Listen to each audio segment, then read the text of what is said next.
Hello and welcome back to Prism and Company. On the docket today, a continuation of where we were last time. Where were we last time? Yes. Going through the entire tarot deck, picking out my favorite images and talking about how I read the cards. Up today, the Suit of Cups, emotions, depth, mystery. I'm going to speak as if this were a romance novel the entire time. I hope you came prepared with a bottle of wine and a bath bomb and I don't know, whatever people use to be romantic. I'm not actually going to do that. Let's get started. In a lot of ways, the tens and court cards get kind of heavy for me, especially in the Suit of Fire. Things just literally got burned up. So it's always refreshing to get back to an ace. Again, aces for me feel very unformed. They are outpouring, they are expansive, but they haven't really done anything yet. And I actually love the keyword on this card from the Tarot of the Spirit, open channel. Water here is representing our emotions and our intuition and those types of flavors of things. So the idea of not necessarily having feelings yet, but just opening the channel for them to come, I think is beautiful. We have a circle here with the symbol of water in the center, and that feels very dark and deep, but already things are starting to pour off of the outside. And we have, these geometric shapes kind of beginning to form along the perimeter here.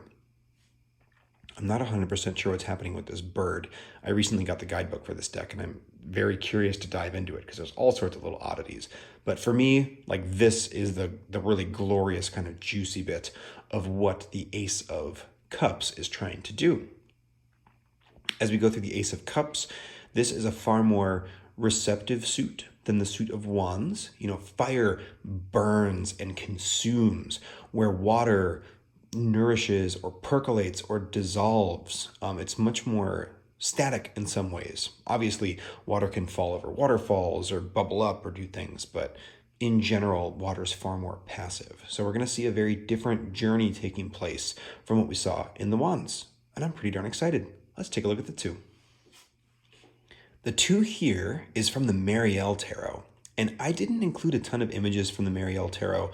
One, because they're very different. And two, because I'm not smart enough to use this deck. There's a wild amount of information that is packed into this.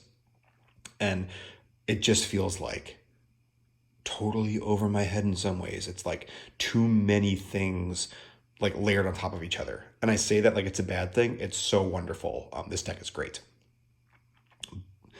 I had a thought in there, but it left me. If it comes back to me, I'll say it. I picked this particular card because of the way she describes it. These two horses, almost as the two chambers of a heart, constantly oscillating and pumping blood through the body. This idea that we have an open channel and that to get things going, to get our emotions running, the heart has to start working and pumping blood through the body.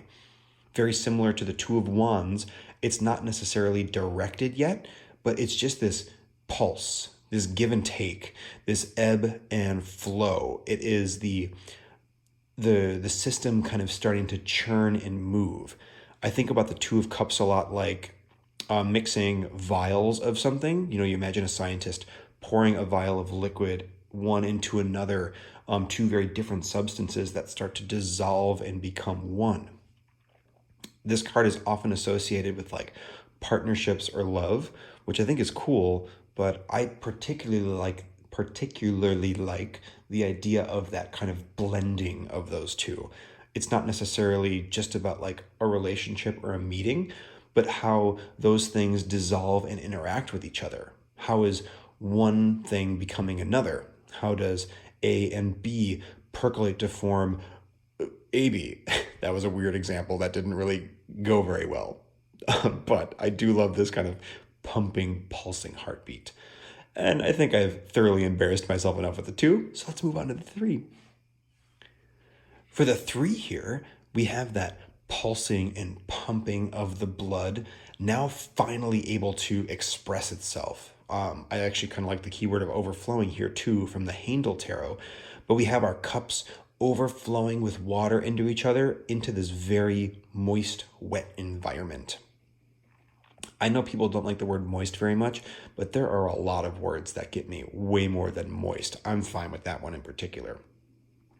But this kind of overflowing, abundant nature, and not necessarily caring about it. Like I said, in the threes, there's like this gentle quality, and the idea of overflowing emotion here feels gentle because it's like giving. It's like a Mother Teresa.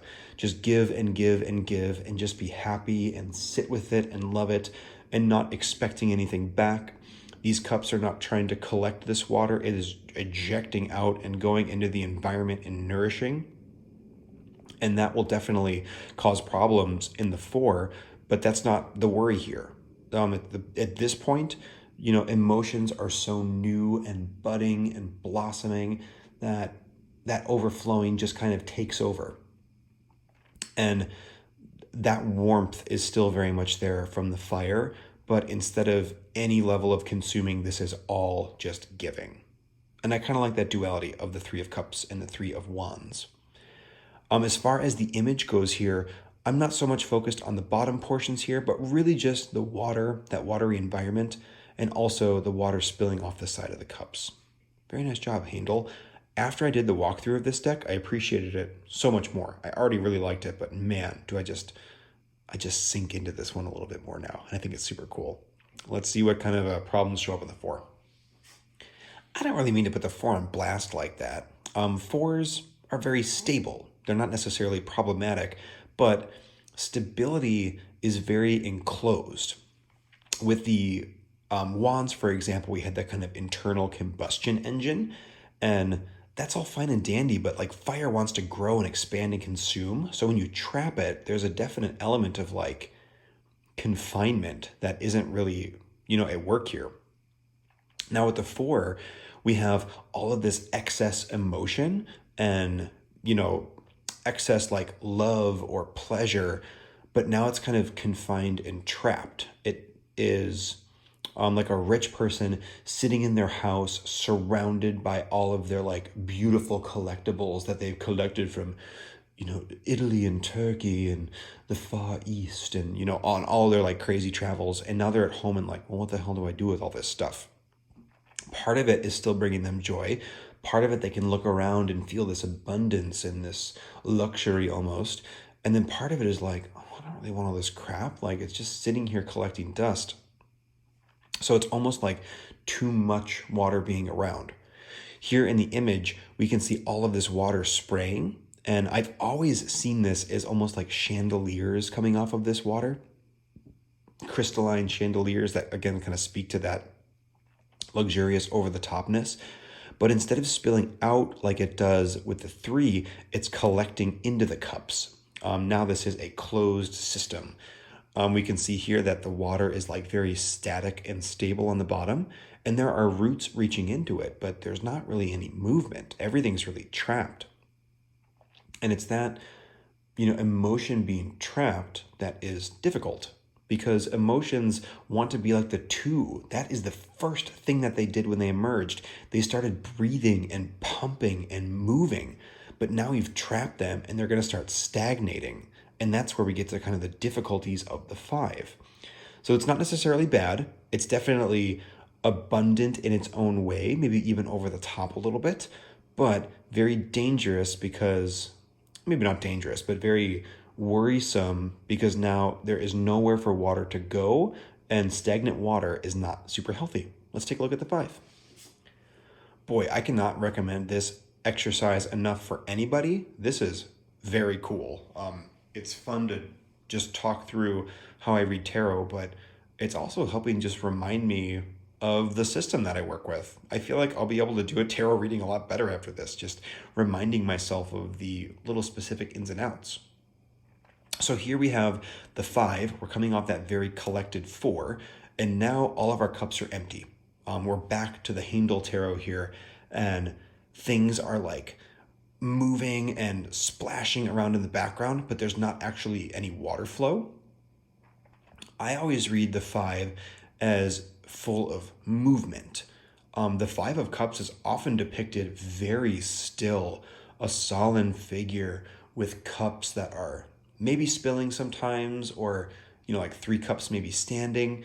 But I like a little bit of churn to my Five of Cups.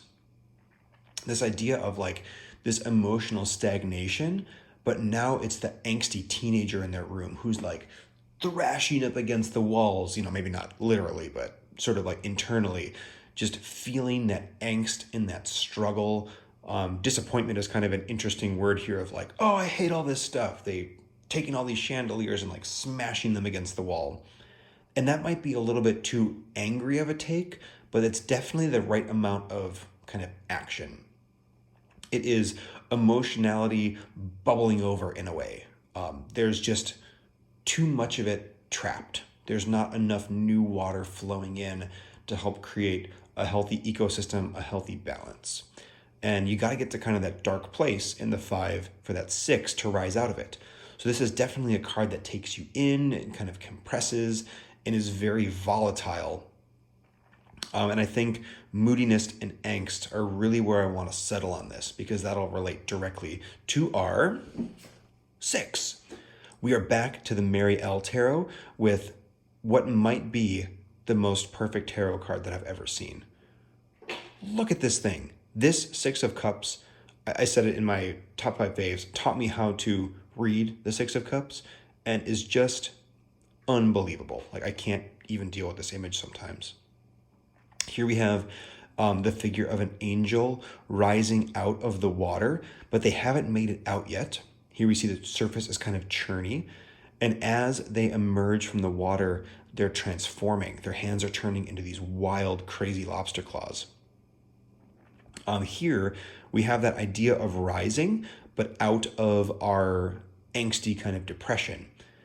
This is that feeling of finally feeling better, where the 5 was kind of like getting your mojo back and being able to work again. I feel like I maybe didn't even say that in the 5.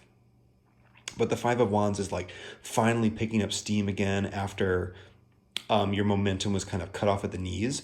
This is finally feeling better. This is actual emotions, that like dawning golden hope that unfolds from within you after you've been in a really dark place for a long time. But this figure is still underwater. Breath is leaving them. Like, there's still the chance that they could like drown back down. Just like there was that ever encroaching kind of forest of brambles in the 6 of Wands. Here we still have the weight of the water weighing down. That golden hope could be smashed immediately. You could be drugged back down into that dark place. And I think, man, I'm just going to keep saying it, like that tension, that pull and pull, that push and pull is what I find so interesting in the 6s. Because as much as positivity can be good, you can't be positive all the time. If you try and just always be positive, you'll never actually get there. You'll always have this constant feeling and sensation of, oh, I should be being positive. And then your brain will tell you, I must not be feeling good. And then finally you'll get to the point where you can't like keep up with that moving target and you're falling further and further behind. And then you look at the gap of like, I should be here, but I'm feeling down here. And that all that weight is almost like this water pushing down on you. I hope that made sense. I felt okay about it. But again, here we have that literal water depicted pushing down while this angel is trying to rise up. Beautiful. The 6 of the Cups, I find confusing because I'm a very logical guy and emotions are like scary and weird to me. But the 6 of Cups, or bros, I feel you, 6 of Cups. Let's take a look at the 7. The 7 of Cups is actually kind of a tough one for me. I read the 7 as thinking that you're doing really great, but not having a lot of depth to kind of back it up. Kind of an illusion of success. There's a real golden dawny little tidbit for you. In the image here from the Wild Unknown, we have a lot of white.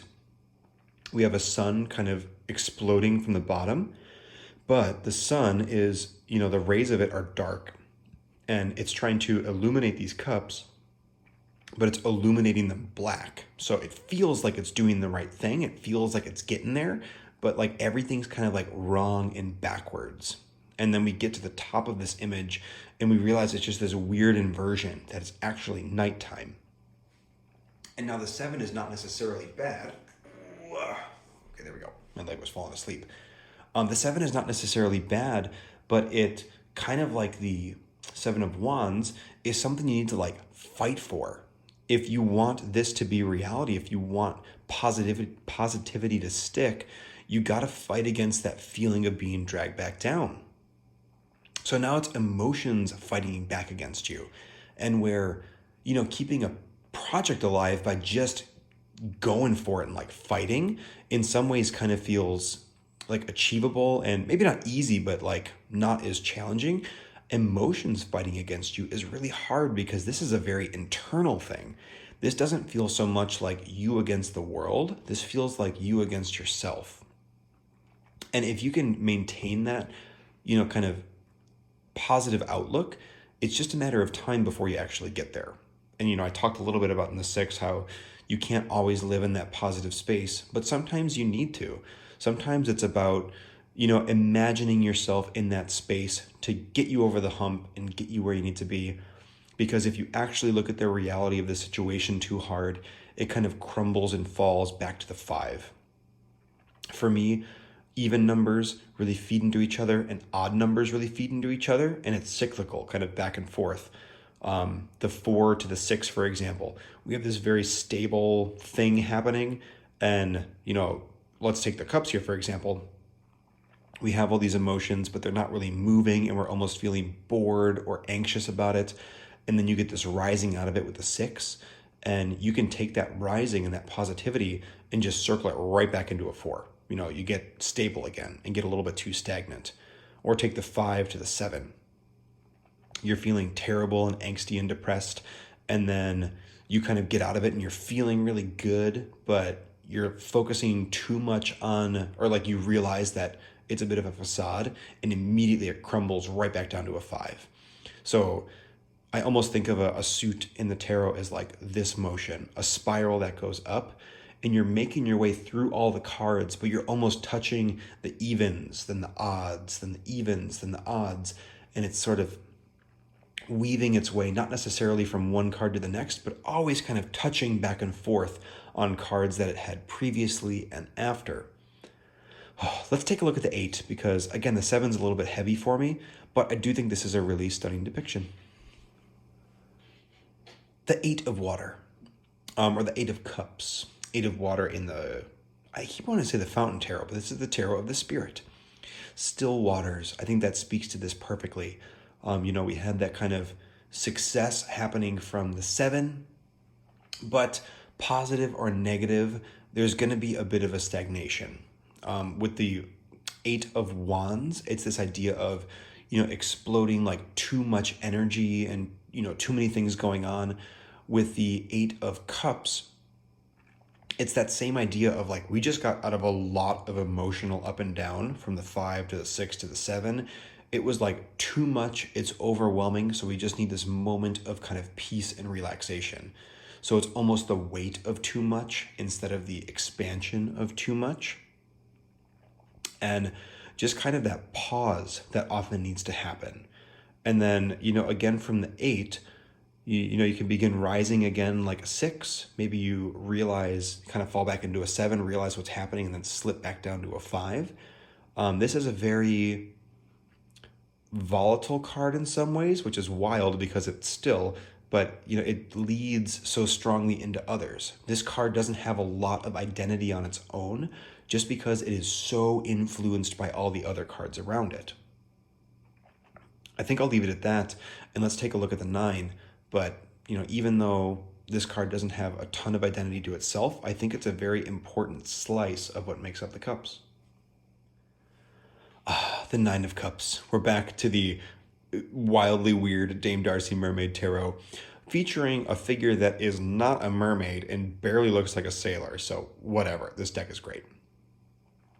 This card for me, again, is a 9, so it feels very abundant and like forward moving, but where we had that almost like an arrow flying in the 9 of Wands, here we have just like powerful emotion moving forward. And I like the depiction of a celebration. That idea of taking in the 8, sitting with your feelings, digesting them, understanding them, coming to terms with them, and then like feeling real rich joy. Taking in all the experience of those ups and downs and just finally having a moment of like actual celebration, where you had to kind of build that power in with fire because fire is so consuming. Water is really nourishing. So if water is doing its thing, it's just going to keep coming. This is like our waterfall card. Water just pouring and pouring and pouring over. And that feeling of like euphoric drowning, where it's not dangerous, you're not actually worried about drowning. It just is like too much, like emotion just washing over you constantly. And where that is really unstable with fire because you're consuming, in water we're filling up. So if we're a vessel and water fills us, this is just water coming in and coming in and coming in, which feeds in perfectly to the 10. Because now we are full, we are sated, we have filled our vessel to the point where the water overflows.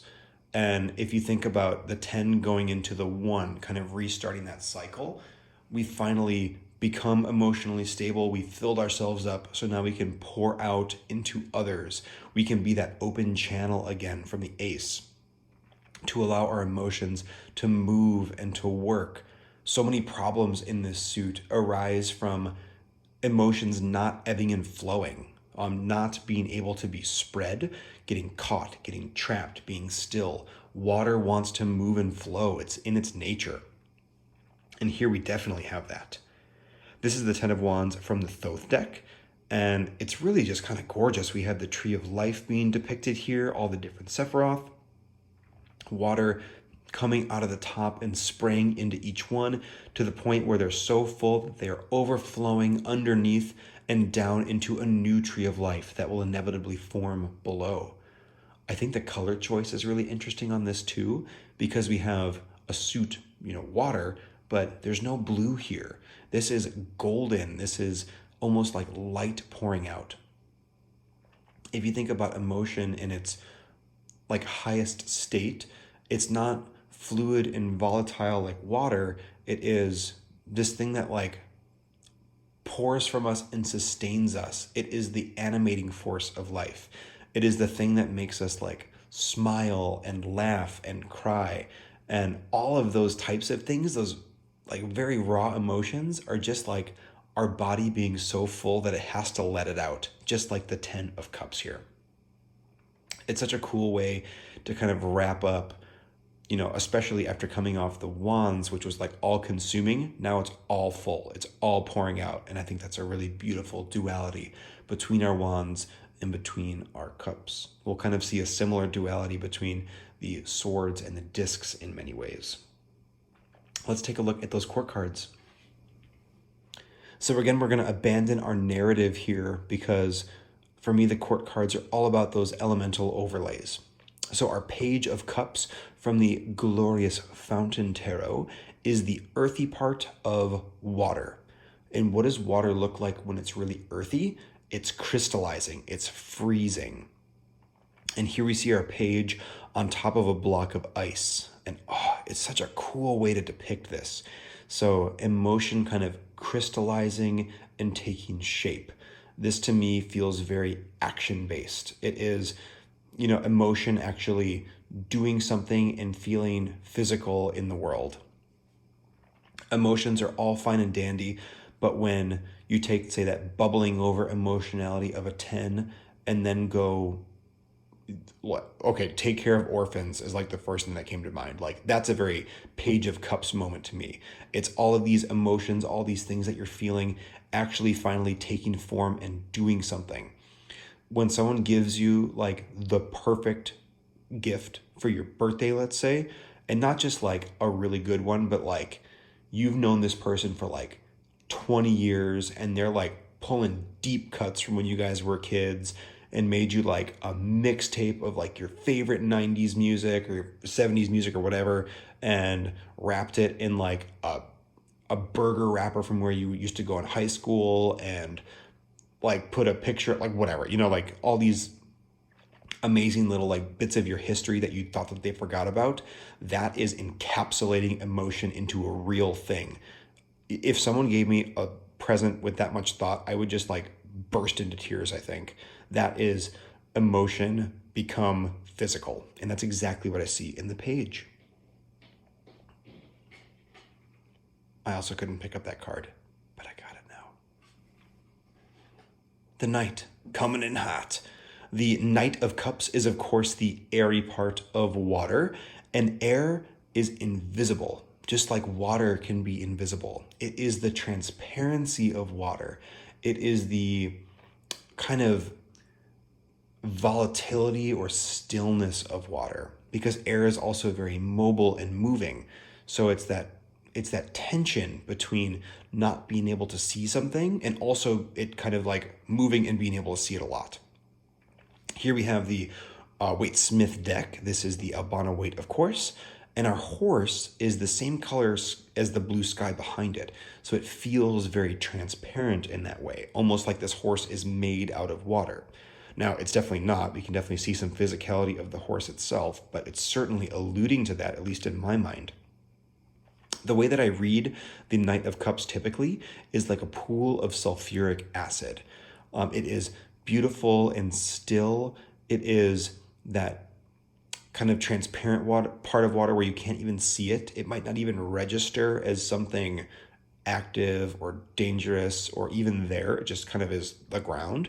But as soon as you drop something into that acid, the reaction occurs and it's wild and it's volatile, kind of like air can be. So the Knight of Cups, for being a knight, is a very still card until you disturb it, and then it's very churny, very active. And I think that's a cool kind of dissonance that happens between, because the Knight of Wands, which was just like all explosions and actions, this is that, but like kind of before that happens. I almost imagine the Knight of Wands is what happens once you disrupt the Knight of Cups. Oh, I just can't even pick up cards. We're just going to walk the little horsey right off the screen. I think I've officially recorded too long today. I just walked a horse card off the page like it's a friggin' puppet. But that brings us to the mother of water, the watery part of water. And what is the wateriest thing about water? The way that it fills vessels. Water it's a liquid. It doesn't have substance itself. It just is wherever it is. So if you put water in a spherical vessel, it's all of a sudden a sphere. But if you dump it out, it's a plain. If you put it in a valley, it's a river. Here from the beautiful Tarot of the Spirit, which is not the Fountain Tarot, which I keep wanting to say, we see this mother kind of sitting beautifully still on the surface of the water and then reflecting down below.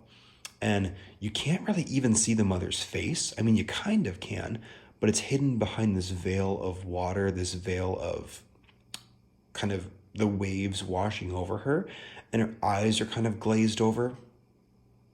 I read the mother of water a lot like a mirror, in the same way that water takes on whatever shape the vessel it's sitting in. The mother of water, or the queen of water, queen of cups.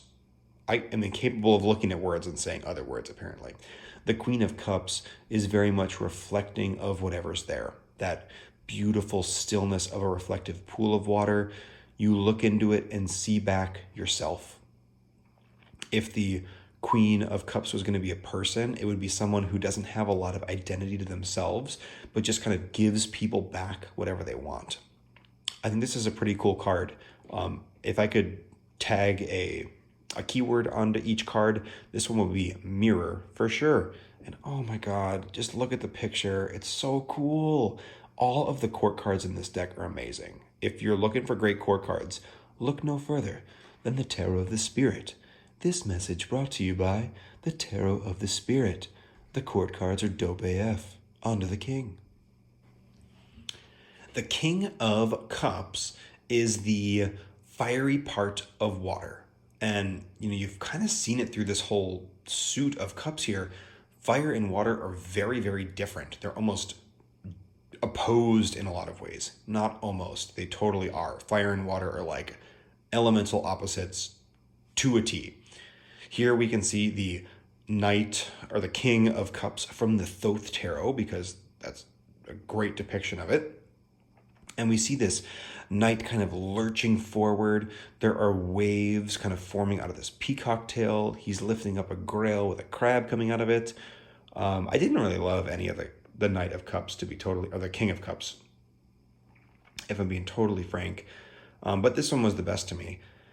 This elemental pairing is very dissonant here.